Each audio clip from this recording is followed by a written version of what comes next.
La Asamblea General de Naciones Unidas ratificó hoy, con el apoyo de 152 países, el Pacto Mundial para una Migración Segura, Ordenada y Regular, que ya fue aprobada por aclamación el 10 de diciembre en Marruecos, pero que en esta ocasión no ha contado con el apoyo de 5 países, entre ellos Estados Unidos. El acuerdo, que no es vinculante, ha sido rechazado finalmente por Estados Unidos, Polonia, Hungría, Israel y la República Checa, mientras que otros 12 países se han abstenido, entre ellos Chile, Italia y Suiza. Estados Unidos ya había arremetido contra ese pacto y acusó a la organización de tratar de globalizar las decisiones en materia migratoria a expensas de los estados. El documento busca fijar unos entendimientos básicos entre los países para gestionar mejor los flujos de población. Además de oponerse en general al concepto del pacto, Estados Unidos recalcó hoy su negativa a aceptar toda una serie de puntos concretos, incluidos aquellos que buscan que solo se mantenga a inmigrantes en detención como último recurso y otros relativos a la protección de los niños en ese ámbito. Además, el gobierno criticó que se haga un llamamiento a combatir la intolerancia contra los inmigrantes, animando a los medios a promover ciertos enfoques al considerar que esa idea puede ir en contra de la libertad de expresión. La administración de Donald Trump insiste además de que el pacto no distingue adecuadamente entre inmigrantes regulares y aquellos en situación irregular. En otra información, el cierre de la Fundación Trump y la postergación de la sentencia del ex asesor del presidente Michael Flynn son noticias que continúan acaparando la atención nacional. Desde la ciudad capital, Randy Serrano con este informe. La Fundación Donald Trump aceptó disolverse tras un proceso criminal que llevó a cabo la Fiscalía General de Nueva York por presuntas irregularidades en sus finanzas. Trump creó la fundación en 1987, pero durante su campaña electoral despertó las sospechas por hacer pagos supuestamente irregulares. Al ser disuelta, los fondos que tiene serán repartidos a otras causas benéficas. Un juez federal en Washington postergó la sentencia de Michael Flynn, el ex asesor de seguridad nacional del presidente, que estaba programada para este martes y lo acusó de vender al país.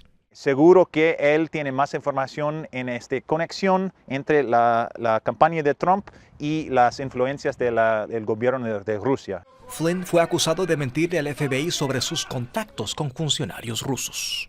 Aunque no se sabe qué va a pasar en el caso de Michael Flynn, lo cierto es que el gobierno le recomendó a la corte que no lo encarcele porque él ha colaborado en la investigación sobre Rusia.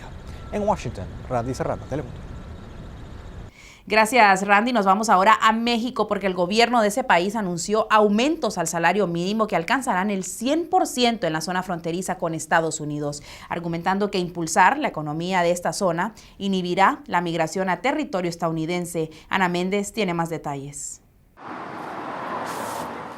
Francisco será uno de los beneficiados. Vive en Tijuana y como trabajador de una paletería gana el salario mínimo, que en 2019 se va casi a duplicar en la frontera norte. Está bien, pues, suban el salario.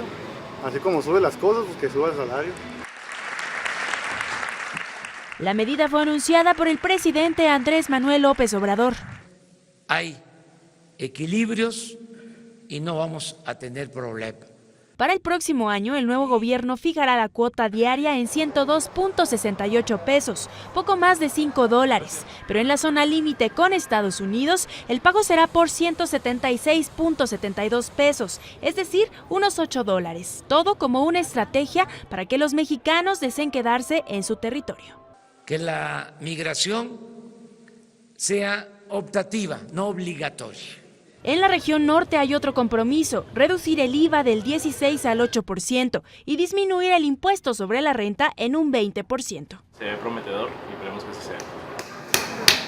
En la Ciudad de México, donde el incremento fue menor a $1, la decisión fue bien calificada, pero a mucha gente que gana el salario mínimo, entre ellos don Hugo, seguirá sin alcanzarle. Uno siempre busca trabajar donde le den 2 o 3 salarios mínimos. De conservarse los precios en el mercado, el salario mínimo va a alcanzar apenas para comprar medio kilo de carne y algunas verduras. Muchas gracias.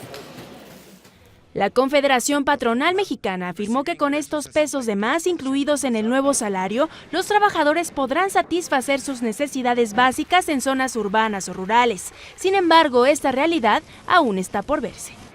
En México, Ana Méndez, Telemundo.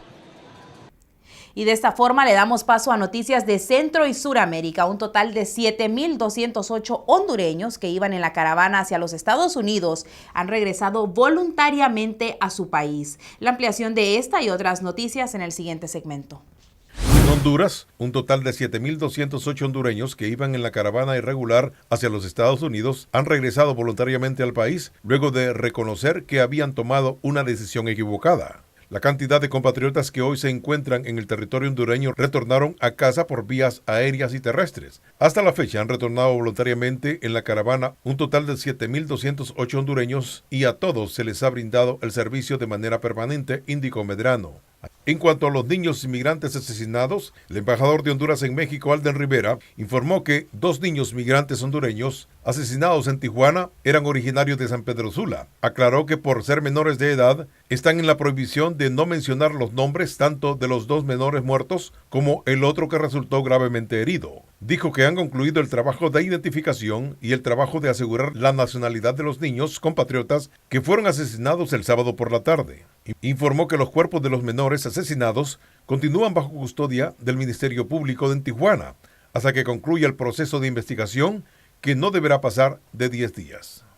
Nos vamos a Guatemala. La Cancillería de Guatemala anunció el retiro de la inmunidad diplomática de 11 trabajadores de la Comisión Internacional contra la Impunidad en Guatemala, CICIG, que ha investigado casos graves de corrupción en ese país. Este es el último capítulo de un diferendo entre el gobierno del presidente Jimmy Morales y la CICIG, en la que el mandatario ha sido señalado por la Comisión de Delitos Electorales y tanto su hijo como su hermano actualmente están siendo juzgados por acusación de corrupción. La Cancillería desplegó un anuncio en el que se precisaba que las acreditaciones de 11 trabajadores de la CICIG quedaban sin efecto. Y nos vamos a Brasil. Un incendio destruyó al menos 600 viviendas construidas sobre pilotes en un barrio pobre de Manaus, en la capital del estado brasileño, en Manaus, sin que se señalaran hasta ahora víctimas mortales. 4 personas fueron hospitalizadas por haber inhalado humo. Es tal vez el mayor incendio urbano de la historia en Manaus, declaró el subsecretario de Defensa Civil del Estado, Hermógenes Robelo. Las noticias internacionales son traídas a ustedes por Orleans Furniture, la mueblería oficial de los latinos. Bien, ahora quédese con nosotros porque al regresar viene Jorge Vides y ahí es donde viene la acción de los deportes.